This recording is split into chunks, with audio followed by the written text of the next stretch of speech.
Au Sénégal, l'accès au système de santé reste difficile pour de nombreuses femmes, un frein au développement que les autorités tentent de contourner depuis des années grâce à l'engagement des Badianou Gox, ces marraines de quartier. Le but de cette initiative, lancée par l'ancien président Abdoulaye Wade en 2010 dans les 14 régions du Sénégal, est de rapprocher la femme au système de santé. Le programme de Badianou Gox a été mis en place par le gouvernement du Sénégal à travers le ministère de la Santé et de l'Action sociale, et avec comme objectif général la réduction de la morbidité et de la mortalité infanto-juvénile, maternelle et aussi néonatale. Et c'est ça qui a fait que ce que nous sommes en étant Badianou Gox. C'est très important dans nos sociétés, particulièrement au Sénégal. Les Badianou Gox, c'est mes collaboratrices infatigables, franchement, qui se chargent de la communication, de la sensibilisation sur tous les paquets que nous mettons au niveau du poste de santé. Par exemple, pour la sensibilisation sur l'utilisation des moustiquaires, sur le respect et l'importance de la vaccination et le respect des rendez-vous, sur la planification familiale, entre autres, même sur le plan social. Les Badianou Gox sont là, en train de régler même les mariages, en train de régler par rapport à ce qu'on appelle les viols faits aux femmes et aux filles.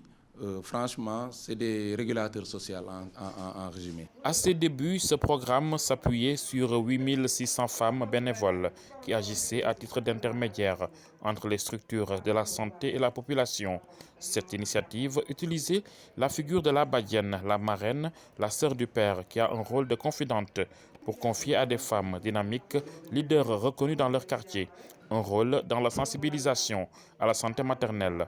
Dans ce pays, comme dans beaucoup d'autres en Afrique, l'éducation sexuelle laisse à désirer et c'est là qu'interviennent les Badianou Gox. On nous a assigné des tâches qui sont la sensibilisation au sein de nos communautés pour un référencement précoce des femmes enceintes, des enfants malnutris, des enfants de 0 à 5 ans pour un suivi vaccinal.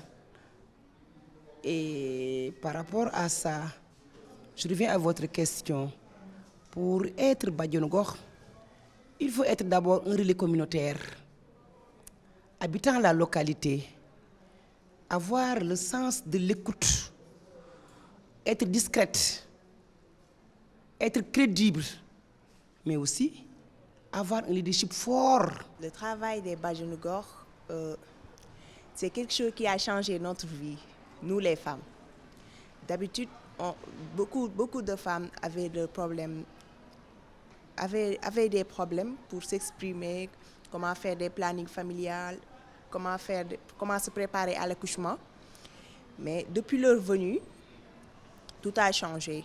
Les Badianou Gox, des fois, elles nous expliquent comment on se prépare pour l'accouchement, comment on fait pour les plannings familiales et plein d'autres choses. On travaille en parfaite collaboration avec la Badianou Gox par rapport à tous les problèmes de santé publique.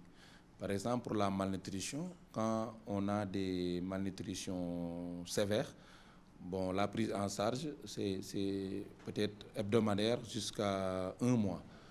Bon, vraiment, on les implique pour le respect des rendez-vous, on les implique pour l'alimentation de l'enfant.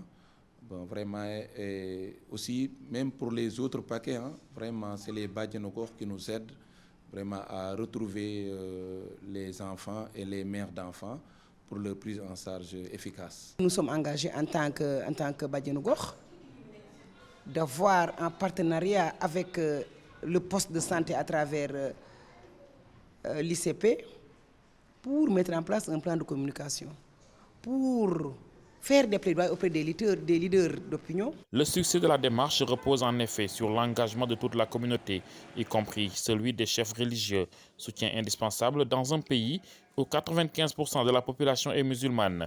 Des comités de pilotage regroupant chefs religieux, maires, chefs de quartier et acteurs communautaires encadrent, accompagnent et appuient ces associations.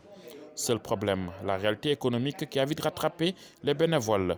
Il leur est difficile de concilier vie de famille, activité économique et engagement communautaire.